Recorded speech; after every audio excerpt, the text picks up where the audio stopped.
kenapa? Oke, saya dengar katanya yang kelahiran pertama itu sempat ada prahara ya di rumahnya. Katanya Mbak Riri sempat nggak mau melayani suami Iya, untuk kebutuhan biologisnya. biologisnya. Boleh tahu kenapa?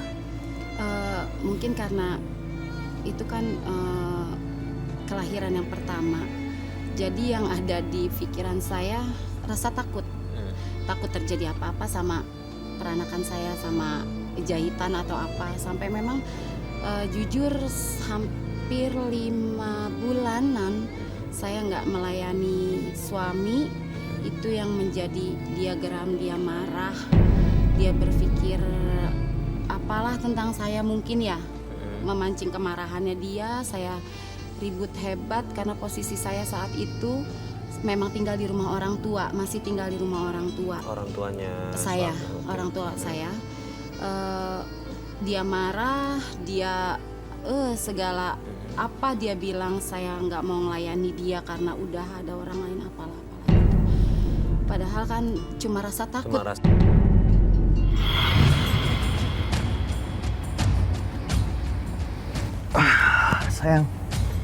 Sayang, kita udah lama lo nggak berhubungan. Ayo dong. Kamu kenapa sih, Mas? Udah saat tidur. Kok kamu gitu sih? Itu kan kewajiban kamu sebagai seorang istri. Kewajiban. Iya, kewajiban. Aku udah ngelakuin semua kewajiban aku. Apalagi yang kurang? Aku udah urus anak, sediain kau makan. Hah? Aku ini laki-laki. Aku juga butuh kebutuhan biologis. Kamu setiap aku ajak selalu nolak. Ya kan kamu tahu aku habis lahiran. Halah, alasan itu lagi. Lahiran. Udah 5 bulan loh. Selalu saja kamu nolak dengan alasan lahiran. Dah, aku capek. Dasar kamu sendiri nggak tahu diri. Ini ya. Itu buku nikah buat apa? Kok dirobek? Aku mau cerai sama kamu, udah nggak usah cari aku lagi. Saya...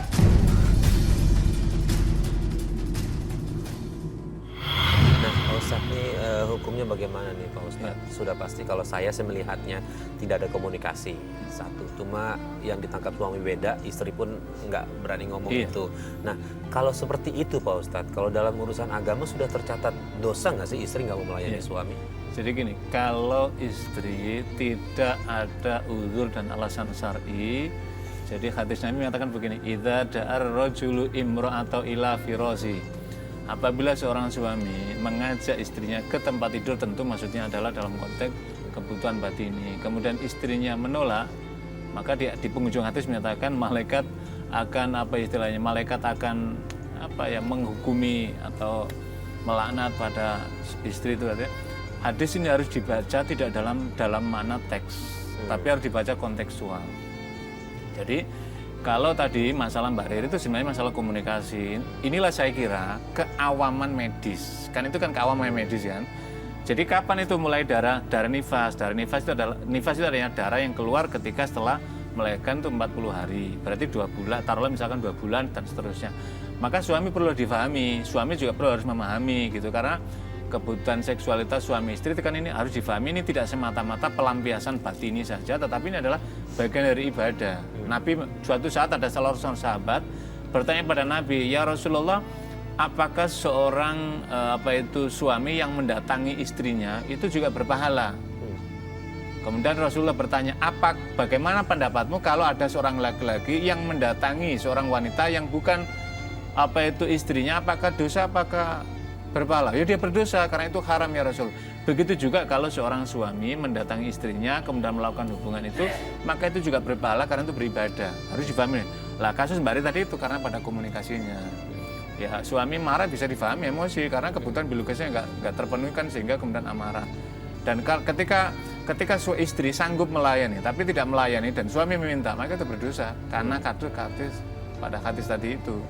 Jadi saya kira bisa difahami suami marah tadi itu karena konteks tadi itu. Lah yang menjadi persoalan kan ini kan karena ketidakpahaman medis dan tidak adanya komunikasi sehingga akhirnya ketakutan personal pada diri Mbak Riri yang berlebihan. Dan yang berlebihan marahnya adalah menuduh Mbak Riri berselingkuh. Ya, menuduh tadi juga tidak dibenarkan. Orang baru selesai melahirkan selingkuh apa yang dilakukan? Dia di rumah kan nggak ada kan gitu. Ini lebih pada masalah pemahaman. Karena itulah pentingnya. Nabi kan senantiasa menganjurkan di rumah tangga itu pentingnya komunikasi. Makanya Nabi itu kan sering memanfaatkan media, media rumah atau tempat meja makan itu dengan alas sederhana itu berkomunikasi bersama istri beliau dan anaknya. Itu bagian seringkali masyarakat perkotaan tidak menggunakan media efektif kontak itu. Oke, Mbak Riri kalau boleh tanya, suaminya kerjanya apa? Suami saya itu waktu awal menikah memang papa mertua itu punya mobil angkot. Jadi dia itu bawa mobil angkot papahnya. Terus berapa tahun sampai akhirnya saya dapat anak yang kedua. Anak yang kedua itu tapi mama sudah nggak ada, sudah meninggal, dan kita pindah rumah ngontrak. Dia diajak kerja sama temennya jadi kontraktor lapangan. Di situ dia mulai rezeki kita alhamdulillah. Artinya menafkahi secara lahir bisa lah ya, bisa, ada ya. sudah bisa. Terus sudah tercukupi terus alhamdulillah, pokoknya sudah alhamdulillah. Tapi di situ pula dia mulai merasa yang sudah sanggup, mungkin sudah bisa.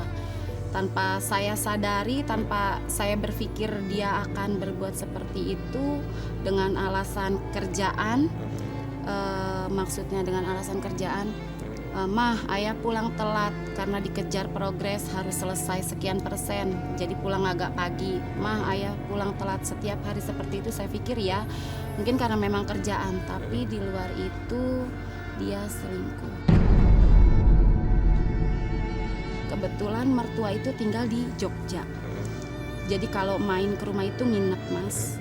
Nginep sampai papa mertua saya sendiri yang melihat anaknya berubah drastis. Itu yang biasanya kalau ketemu papahnya itu meluk, nyiumin, bahkan kalau udah ada orang tuanya di rumah, saya terlupakan. Tapi cuek. Jadi papahnya langsung nyamperin saya saat saya masak. Dek, kamu kenapa? Saya bilang nggak apa-apa, memang nggak ada apa-apa. Karena saya berpikir berubah sifatnya dia karena memang capek, karena memang faktor kerjaan yang menuntut dia berpikir keras sampai dia harus abaikan saya. Jadi saya jawab nggak apa-apa, Pak, gitu. Terus Papa bilang, enggak, ini ada masalah karena Papa lihat itu bukan anak Papa. Jadi orang tuanya sendiri yang menilai itu ada perubahan dari sifatnya dia gitu, dari kelakuannya dia. Sampai saya berpikir ada apa ya gitu. Terus suatu malam saya dikasih mimpi, Pak Ustadz. Saya dikasih mimpi, saya sedang pakai baju warna ungu. Saya kebetulan suka warna ungu. Saya lagi pakai baju warna ungu. Itu ada perempuan datang. Itu maksa banget. Saya suruh lepas baju yang saya pakai. Saya ingat omongan almarhum mama, kalau misalkan barang yang kita sayang direbut orang, berarti orang yang kita sayang pun direbut orang gitu. Akhirnya suatu malam saya sholat, saya bilang, ya Allah, kalau memang ada apa-apa dalam rumah tanggaku, tunjukkan. Saya minta seperti itu. Allah langsung nunjukin, Mas. Saat itu juga saya tidur, biasanya itu jam 4 subuh saya pasang alarm untuk sekalian sholat subuh. Tapi jam 2.45 itu kayak ada yang teriak di kuping saya, Ri, bangun, gitu. Saya bangun, astagfirullah, saya kesiangan. Saya pikir saya kesiangan. Saya lihat di jam, masih jam 2.45. Begitu saya mau naik lagi ke tempat tidur, tapi muka saya kayak ada yang ngedorong ke arah suami, Pak Ustadz. Di situ terbukti itu yang handphone biasanya ditaruh di dalam sarung bantal, di bawah bantal dia tidur, itu jatuh tergeletak di lantai. Terus saya kayak ada yang nyuruh untuk ambil itu handphone. Saya buka, jadi dia masih posisi di dalam WhatsApp itu, Pak Ustadz, dalam chatan, belum keluar. Rupanya dia mungkin tertidur. Dan di saat saya baca itu yang astagfirullah, yang saya rasanya nggak percaya kalau itu suami saya sampai harus mengeluarkan pujian-pujian segala macam untuk wanita lain. Saya tunggu sampai dia bangun keesokan harinya. Nah, di situ Mbak Riri nanya sama dia, kemudian? Saya masih belum tanya, dia bangun itu agak siang, tiba-tiba dengan enaknya bikinin mie dong, kata dia gitu. Mungkin salah saya, Pak Ustadz, karena begitu dia minta mie saya langsung naik ke kamar. Saya lempar handphone itu ke mukanya. Saya bilang, ini apa? Gitu.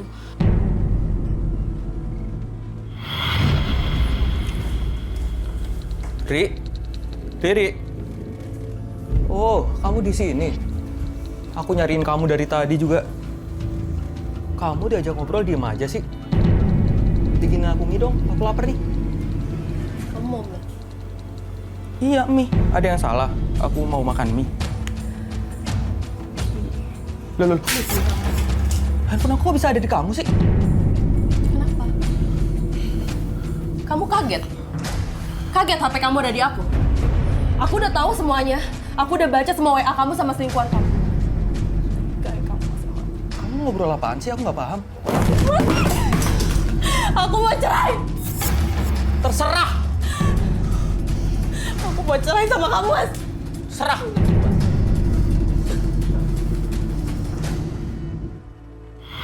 Mbak Riri, tadi memang saya bisa memahami, Mbak. Itu emosi meledak ketika orang yang kita cintai ternyata kemudian dimiliki atau berbuat selingkuh orang lain, pasti emosi. Dan kemudian cuman caranya tadi, kemudian pelampiasnya mestinya kan dikonfirmasi dulu. Iya. Kita sudah menyimpan tahu rahasia dia, terus kita tinggal konfirmasi. Dia membenarkan nggak apa yang dilakukan dia, atau dia menyembunyikan. Nah, pada saat itu barulah der-dernya tadi itu kan di situ. Tapi kan pelampiasan otomatis, perempuannya juga, laki-lakinya emosinya akan naik. Disitulah kemudian akhirnya tak terhindarkan tadi itu kan konflik atau perang di rumah tangga tadi itu. Gitu. Memang di dalam Islam cara menyelesaikan konflik tadi, ketika ada masalah tadi itu pada orang tua tadi itu sudah benar, tapi emosi tadi yang saya bisa memahami, tapi itulah akhirnya akan kemudian menjadi ledak.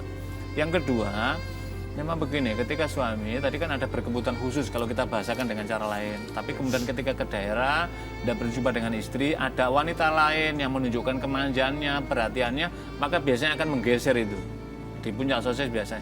Inilah saya kira gangguan terbesar pada suami, begitu juga sebaliknya mungkin istri juga akan menghadapi yang semacam itu. Nah, di sinilah saya kira pentingnya menjaga tadi harmoni tadi itu. Dengan cara apa? Saling mengingatkan di jalan Tuhan, saling mengingatkan hal-hal yang tadi supaya ini tidak terjadi. Tapi ini kan sudah terjadi. Mbak Riri sendiri rumah tangga masih sama suami yang ini? Sudah mau dibilang masih gimana ya, Mas? Ini aja udah seminggu ini dia nggak pulang. Oke, sebentar. Intinya adalah Mbak Riri mau mempertahankan atau tidak? Tidak. Oke, kalaupun tidak mau mempertahankan, ada banyak langkah-langkahnya, nanti bisa kita ngobrol lagi sama Pak Ustadz. Tapi untuk kedepannya nih Pak Ustadz, untuk Mbak Riri sendiri biar dia lebih enak lagi ngejalanin hidup, lebih yakin, mana tahu mungkin bisa merubah semuanya apa yang harus dilakukan sama. Jadi begini saya, memang karena tadi itu ketika rumah tangga itu sudah ada awal perselingkuhan, ini yang menjadi pemicu utama. Masing-masing suatu saat ketika muncul pasti akan diingat-ingat. Saya sebagai pendakwa menganjurkan tetap bertahan, Mbak Riri. Sebisa mungkin harus bertahan. Masing-masing harus menurunkan egonya. Karena apa? Punya anak. Ini yang harus dipertahankan. Tapi Pak Ustadz, ini kan masalahnya seperti ini. Karena itulah perlu di jalan tengah. Suami juga punya komitmen untuk memperbaiki akhlaknya, memperbaiki dirinya, punya tujuan yang sama. Istri juga sama, punya komitmen. Dan kalau bisa ini disaksikan oleh keluarga. Komitmen masing-masing supaya suatu saat ada apa-apa itu ini bisa ikut untuk menyamaikan. Dan inilah mungkin bagian dari janji terakhir masing-masing untuk memperbaiki itikat bersama dalam rangka apa? Demi kemaslahatan keluarga dan kemaslahatan anak ini yang pertama. Insya Allah kalau dengan cara seperti ini kemudian bertawakal kepada Allah, mudah-mudahan Allah menurunkan hidayah kepada suaminya dan kepada Mbak Riri. Dan kita tidak tahu ini Allah akan menurunkan keajaibannya mungkin, kemudian nanti anak-anaknya akan menjadi orang-orang yang sukses di kemudian hari dan keluarga. Karena kita tidak tahu, bisa saja pada titik seperti ini orang anti klima, kemudian orang hidayah Allah turun. Disinilah puncak kedamaian dan puncak kebaikan masing-masing akan muncul, kita tidak tahu. Tapi kalau ini misalkan pokoknya sudah bulat karena lihat ini macam-macam, mungkin bisa ditempuh adalah dengan penuh kedamaian. Damaian dalam apa? Nabi mengatakan wafarihuna sarohan jamilah, bisa mereka tapi dengan cara yang baik, tidak ada permusuhan, tidak ada apa. Ini sudah emergency exit, jalan yang sangat darurat. Tapi kalau bisa yang pertama tadi kalau saya menyarankan, jalan damai dulu dan seterusnya.